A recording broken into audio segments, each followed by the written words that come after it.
matinale Talkson, 7h30, 9h30, à la volée. Très heureuse de recevoir à la volée Arnaud Benedetti. Bonjour Arnaud Benedetti. Bonjour à vous. Et merci d'être avec nous ce matin. Vous êtes professeur associé à l'université Paris-Sorbonne, rédacteur en chef de la revue politique et parlementaire et auteur de cet ouvrage très intéressant, une enquête autant qu'une analyse politique aux portes du pouvoir RN, l'inéluctable victoire. Point d'interrogation aux éditions Michel Lafon, mais on verra pourquoi le point d'interrogation quand même s'approche de la certitude. D'ailleurs, c'est dans vos premières pages, vous vous dites si des élections devaient se dérouler demain, ou plus précisément si l'élection dont tout découle en France, à savoir la présidentielle, devait se tenir en 2024, la victoire de Marine Le Pen relèverait non pas de l'hypothèse ou de la probabilité, mais de la certitude. Voilà, ça c'est votre point de départ. Comment est-on arrivé là, finalement, de 2002 à 2022 jusqu'à 2024? Et puis, où en est Marine Le Pen au fond avec cette enquête très intéressante aussi? Est-ce qu'elle y croit elle-même? Qui a provoqué l'ascension de l'autre? On dit souvent finalement que Emmanuel Macron, ça c'est finalement la thèse de votre livre aussi, qu'Emmanuel Macron a profité de l'aubaine, on va dire, de la montée du Rassemblement national pour se hisser en haut du pouvoir. Et on comprend à travers votre livre que il pourrait arriver l'effet inverse finalement, que le Rassemblement national pourrait profiter de l'aubaine d'une forme d'anti-macronisme jaillissant. Alors, il y a plusieurs éléments. D'abord, il est clair qu'aujourd'hui, un rapport de force constant, à l'heure où l'on parle, si une élection présidentielle devait se dérouler, Marine Le Pen n'a jamais été dans une position aussi favorable politiquement, électoralement, sociologiquement. C'est une chose, sauf que l'élection présidentielle doit se dérouler en principe en 2027. Donc, d'ici 2027, d'autres éléments peuvent bien évidemment entrer en compte et faire dévier éventuellement cette trajectoire, d'où quand même la question qui est posée dans le titre de l'ouvrage. Mais si on essaye finalement d'expliquer aujourd'hui, j'allais dire, les raisons qui sont à l'origine, qui président à cette dynamique très forte aujourd'hui du Rassemblement national, elles sont bien évidemment multiples. La première, c'est une dynamique sociologique, indéniablement. Marine Le Pen dispose aujourd'hui, d'une forme de préemption très forte d'une grande partie, voire d'une majorité des classes populaires. Je rappelle que dans ce socle sociologique, aujourd'hui, le Rassemblement national est devenu le premier parti ouvrier de France. C'est quand même une donnée extrêmement importante. Ensuite, on voit qu'il y a une progression très forte aussi dans les classes moyennes. Il y a un chiffre qu'il faut bien évidemment avoir en tête, c'est que dans les classes moyennes, il y a une catégorie socio-professionnelle qui est très forte, ce qu'on appelle les professions intermédiaires. Dans les professions intermédiaires, quand on regarde l'histoire électorale du Rassemblement national et du Front national, on voit que Jean-Marie Le Pen, en 2002, lorsqu'il accède au second tour de l'élection présidentielle, obtient à peu près 12% des voix de cette catégorie socio-professionnelle, les professions intermédiaires. 20 ans plus tard, sa fille, au second tour de l'élection présidentielle, tangente les 50%. Donc, il y a une poussée très forte, à la fois dans les classes populaires et dans une grande partie des classes moyennes. Ça, c'est un premier point. Deuxième aspect, c'est l'aspect générationnel, si vous voulez, qui renforce ces tendances sociologiques. Vous savez, sur un marché électoral, il y a des générations entrantes et des générations montantes. Des générations montantes, plutôt, et des générations qui partent. C'est le cycle de la vie, tout simplement. Et aujourd'hui, quand on regarde la structuration générationnelle du vote, elle est indéniablement beaucoup plus favorable à Marine Le Pen. Oui. L'électorat de Marine Le Pen est jeune et il est actif. Oui, jeune et dynamique. Donc, il incarne finalement une dynamique d'avenir, un vote d'avenir quand l'électorat de ce que l'on appelle le bloc central, pour aller très vite, donc le bloc macroniste, est plutôt un électorat de seniors et de retraités. Donc là, il y a quelque chose sur le plan de la physique des rapports de force politiques qui est en effet, pour l'instant en tout cas, extrêmement favorable à Marine Le Pen. L'autre aspect, c'est que cette progression, bien évidemment, elle est territoriale ensuite. C'est-à-dire que on voit que pratiquement dans tous les territoires aujourd'hui, à l'exception peut-être des grandes métropoles, là, il y a quand même un facteur de résistance à la montée du Rassemblement national, mais que la montée en puissance du vote RN est présente sur tout le territoire. Alors évidemment, avec des deltas qui sont différents en fonction des zones historiques du Rassemblement national, qu'il s'agisse du Nord ou de l'Est ou du Sud-Est.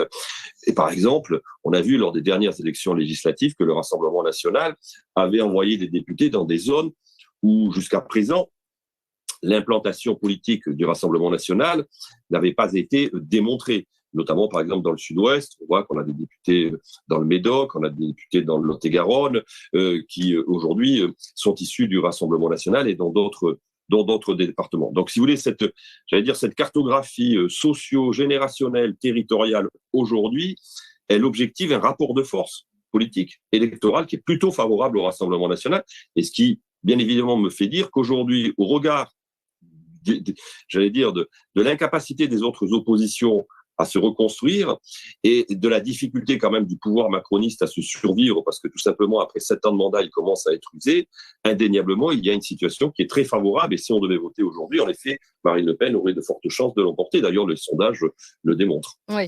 Alors, ce qui est intéressant aussi à travers votre livre, il y a plusieurs paradigmes. En fait, on voit en effet l'affaiblissement du macronisme, la montée en puissance du marinisme, voilà, pour le distinguer de celui du parti de Jean-Marie Le Pen.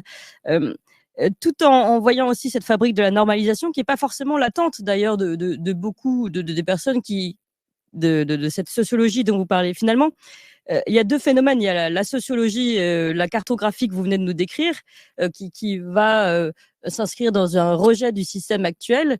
Et puis, le travail que fait de l'intérieur le parti du Rassemblement national, qui n'est pas forcément, enfin, vous allez nous le dire, mais qui n'est pas forcément l'attente même de cette population qui s'est mise à voter pour le RN.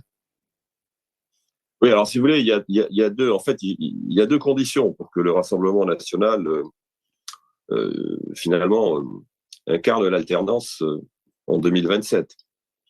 La première condition, c'est d'incarner malgré tout, en effet, une promesse d'alternance de rupture. C'est important, parce qu'en fin de compte, si vous voulez, un sentiment dominant dans de très larges segments de l'opinion, c'est de considérer que depuis 1981, c'est-à-dire depuis l'élection de François Mitterrand à l'Élysée, la France n'a plus vraiment connu de véritable alternance de rupture. Oui, c'est ça. Qu'on a eu des alternances, si vous voulez, de profil, de personnalité, mais que, en fait, depuis globalement 81 et depuis peut-être 88, la réélection de François Mitterrand, tous les gouvernements qui se sont succédés ont, alors avec des nuances quand même, peu ou prou conduit les mêmes politiques. Donc il y a en effet aujourd'hui, si vous voulez, manifestement, dans une partie de l'électorat, une aspiration à une alternance qui vienne, d'une certaine manière, peut-être renverser la table, d'une certaine façon, pour le dire ainsi. Mais par ailleurs, si vous voulez, vous ne gagnez pas une élection si vous ne rassurez pas une partie de l'électorat qui est plus frileux, qui peut partager un certain nombre de vos constats, notamment par exemple sur la question sécuritaire ou sur la question de l'immigration, mais qui a besoin d'être rassuré sur d'autres segments, sur d'autres préoccupations, notamment la préoccupation économique, ou par exemple la préservation des droits. Donc, une élection, si vous voulez, présidentielle, c'est une élection qui doit permettre à la force dominante, qui est en capacité d'incarner l'alternance, de tenir les 2 bouts de la chaîne. C'est-à-dire l'idée qu'en effet, on va vraiment changer les choses, mais qu'en même temps, on ne va pas bousculer d'une telle manière que l'on va rentrer dans une aventure qui serait susceptible d'effrayer cette partie d'électorat qui est prête à vous rejoindre, mais qui n'est pas prête à n'importe quelle condition.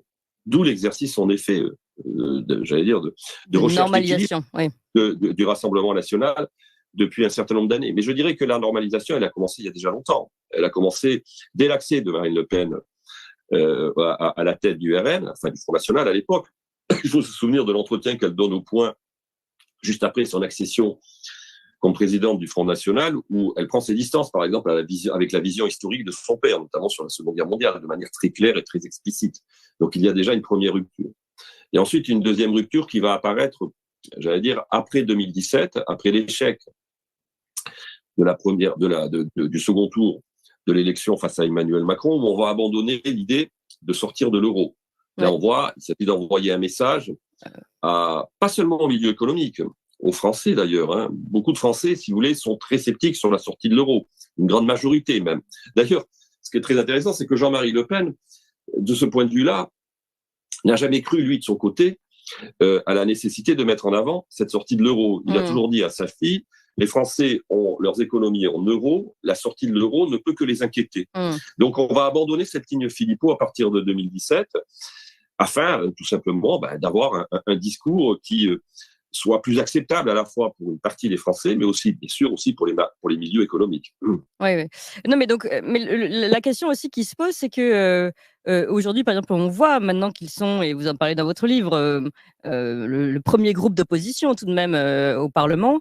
On voit aussi les votes qu'ils réalisent, et on voit que finalement, petit à petit, le Rassemblement national finalement joue un jeu politicien. Parfois, ils s'abstiennent, alors que la ligne du parti voudrait, notamment sur les questions européennes, etc., que ils prennent position contre certaines lois. Et c'est vrai que là, et peut-être y aura-t-il à force de normalisation le côté rupture qui s'entendra moins et qui sera moins crédible.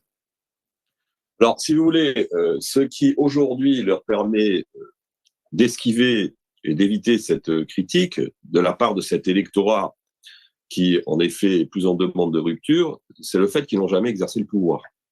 Donc, si vous voulez, cette virginité par rapport à l'exercice du pouvoir, en creux, traduit que malgré tout, ils continuent dans les représentations collectives, et puis le nom de Le Pen en plus, qui reste quand même de ce point de vue-là une marque entre guillemets très fort, une marque très forte vis-à-vis de ces segments électoraux. J'allais dire les crédite et les immunise contre ce soupçon, j'allais dire, de détournement, voire pour certains de trahison. Donc la réalité, c'est que clairement, aujourd'hui, dans le processus ascensionnel qui est le leur, malgré les critiques qui peuvent exister, je pense notamment par exemple aux critiques du côté de chez Éric Zemmour, entre autres, ces critiques ne portent pas. D'ailleurs que, de la même manière, si vous voulez, aucune critique aujourd'hui, dans les tréfonds de l'opinion, que ça soit la tentative de rediabolisation, ou la tentative, j'allais dire, de considérer finalement qu'il serait en train de trahir la promesse originelle, aucune de ces critiques aujourd'hui n'a un quelconque impact sur la dynamique socio-électorale du Rassemblement national. Tout l'enjeu aujourd'hui, il faut être clair, du Rassemblement national, au-delà de la question de la normalisation, de la banalisation et de la dédiabolisation, ce n'est pas tant aujourd'hui de faire la démonstration qu'il est un parti républicain comme un autre, que d'être en mesure de montrer qu'il est en capacité d'être crédible si demain il accède au pouvoir. Le véritable enjeu aujourd'hui pour Marine Le Pen, c'est bien plus la question de la compétence que la question de, j'allais dire, de la promesse. À la fois la promesse de rupture, mais aussi la promesse, j'allais dire, de républicanisme. De ce point de vue-là, ce n'est pas son principal sujet, ce n'est pas son principal ce n'est pas son principal souci. Toute proportion gardée, elle est un peu dans la situation du Parti socialiste dans les années 70, c'est-à-dire que le Parti socialiste doit incarner une rupture, mais en même temps, il doit avoir, si vous voulez, autour de lui des profils d'expertise qui vont attester que c'est une formation qui, si demain elle arrive au pouvoir, elle est en capacité de gouverner. Et de ce point de vue-là, si vous voulez, ce qui est très important, comme le dit Jérôme Sainte-Marie, qui travaille pour le Rassemblement national, mais qui auparavant a beaucoup étudié les dynamiques sociologiques, le sondeur, c'est que la base fait bouger le sommet. C'est-à-dire que les évolutions sondagières, les évolutions électorales vont, in fine, presque mécaniquement, attirer des profils qui ne seraient pas venus au Rassemblement national si cette dynamique n'existait pas. Il y a bien évidemment aussi des effets d'opportunité qui existent parfois dans un certain nombre de ralliements, quand bien même ce ralliement d'ailleurs serait parfois aussi totalement motivé par des convictions propres. Oui. Alors, deux questions. La première que j'ai déjà commencé à tracer, c'est celle de ce phénomène d'aubaine, presque. Vous allez me corriger si vous n'êtes pas d'accord avec cette expression, de Marine Le Pen par rapport au phénomène Emmanuel Macron, justement. Autant on a dit très longtemps que finalement, le Rassemblement national était un épouvantail utile pour les politiques pour pouvoir faire le fameux Front républicain, et on vote pour l'élu du Front républicain. Autant là, le candidat du Front républicain, autant là, on a l'impression que c'est la machine s'inverse et profite à Marine Le Pen. Est-ce que c'est bien cela que vous décrivez aussi dans votre... Si vous voulez, en tout cas, dans le contexte préélectoral de l'élection européenne, c'est évident. Ce qui est quand même frappant, c'est de voir que le sentiment dominant dans l'atmosphère psychopolitique du moment, c'est indéniablement un anti-macronisme très fort, qui se manifeste à droite, à gauche, parfois même au centre. Et que le vote utile pour manifester son mécontentement et pour sanctionner le gouvernement, c'est la marque Bardella, clairement. Si vous voulez, la marque Bardella s'impose, en tout cas dans le contexte électoral du moment. Ça peut changer. Encore une fois, il faut être toujours très prudent, et moi je le suis, en l'occurrence. Mais aujourd'hui, c'est la marque qui apparaît la plus efficace pour dire non à Emmanuel Macron. Donc, c'est ce qui rend très probable et hautement probable le fait que le Rassemblement national sera certainement très largement en tête au soir du 9 juin. Et la réalité, c'est que Emmanuel Macron exerce le pouvoir depuis 7 ans. C'est un premier point. Et en plus, Emmanuel Macron s'est fait élire sur une ambiguïté. C'est-à-dire qu'il faut se souvenir que Emmanuel Macron s'est fait élire comme celui qui allait renouveler la vie politique. Oui. C'était une promesse de jeunesse, une promesse de rafraîchissement d'une certaine manière des pratiques démocratiques. C'était une promesse de changement aussi. Mais la réalité, c'est en fait, sur le fond, Emmanuel Macron n'a jamais été rien d'autre que le joker d'un système qui était à bout de souffle. Oui. Et une marque qui a permis à ceux qui nous gouvernent de se survivre et de se sauver et de reproduire, j'allais dire, leur maintien au pouvoir à travers un homme jeune qui indéniablement a bénéficié quand même d'un concours de circonstances exceptionnelles sur le plan électoral et sur le plan politique, et qui a réussi par une habileté politique évidente et par une communication sursaturante à imposer cette idée. Le problème, c'est que aujourd'hui, après 7 ans de pouvoir, si vous voulez, un septennat complet, cette réalité est perçue différemment par une grande majorité de l'opinion publique. Oui. Les déçus sont beaucoup plus importants, et les déçus sont importants et à gauche et aussi à droite.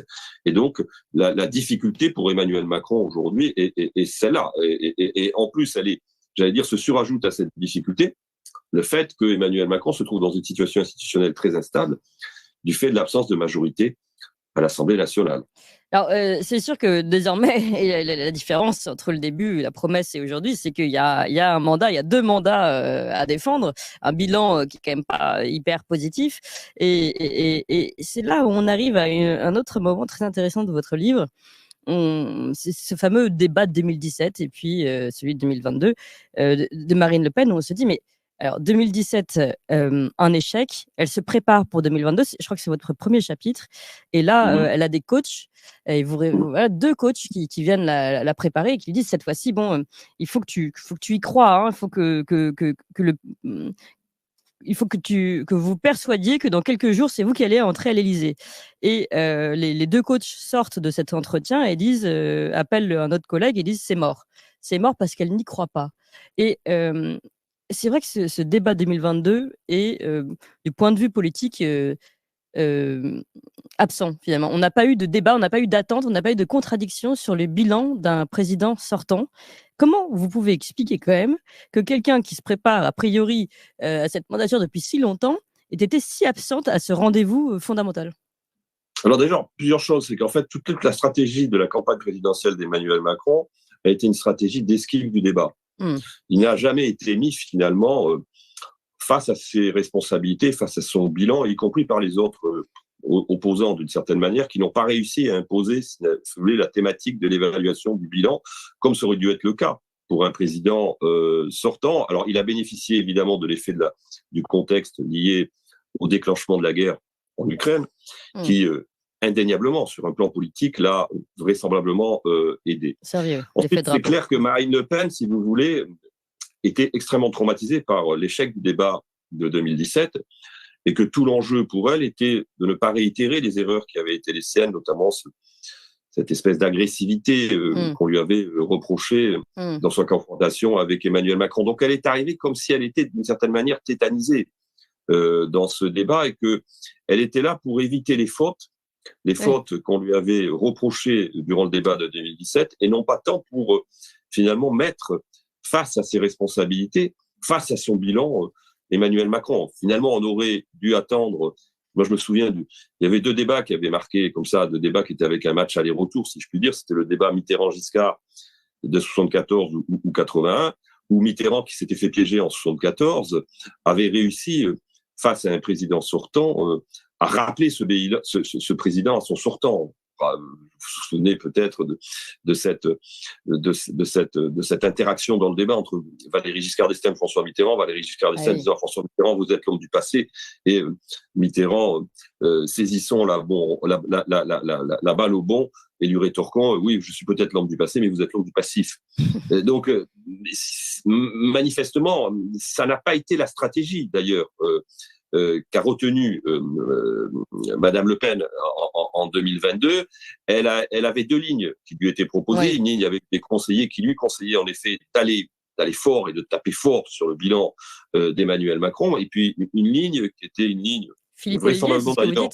vraisemblablement d'ailleurs impulsée par son conseiller spécial, entre autres Philippe Ollivier, qui était de considérer qu'il fallait éviter ce piège-là et ne pas se rééditer finalement, reproduire les erreurs du débat de 2022. Sachant que manifestement, quand on discute avec ceux qui l'ont coachée, ils ont tout de suite perçu qu'elle était là pour faire le job, mais pas plus. C'est-à-dire qu'elle avait intériorisé le fait que l'écart entre elle et Emmanuel Macron au premier tour ne lui permettrait vraisemblablement pas de l'emporter. Donc, il s'agissait de limiter la casse et de préparer vraisemblablement l'étape suivante, qui a été quand même l'étape importante en 2022, c'est l'étape des législatives. Parce que les législatives sont tout aussi importantes que la présidentielle en 2022, et je pense que ces législatives changent fondamentalement la donne pour le Rassemblement national. Oui, mais parfois, et à vous lire, et notamment cette partie-là qui est très très intéressante sur l'analyse de ce débat, on a l'impression que Marine Le Pen est là pour faire le job, mais pas plus, comme vous le dites, et que finalement,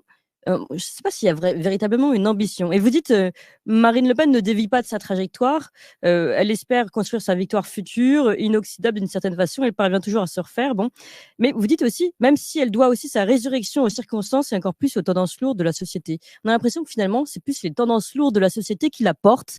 Elle est là au-dessus, et qu'elle elle incarne, mais sans se battre, sans avoir une force une volonté qui est celle habituellement d'un candidat à l'élection présidentielle.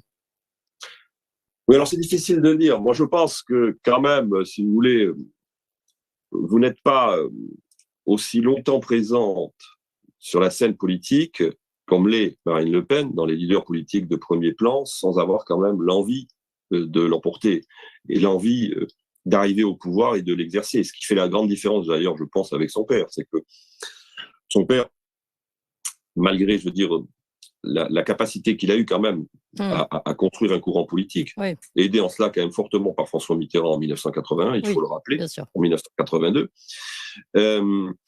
n'avait pas vraisemblablement, d'ailleurs quand on discute avec Jean-Marie Le Pen, bon, ça m'est arrivé de l'interviewer, il vous dit, moi par exemple, en 2002, quand j'apprends que je suis au second tour de l'élection présidentielle, mon premier réflexe, c'est de me dire, mais qu'est-ce que je fais, comment je fais si je suis élu?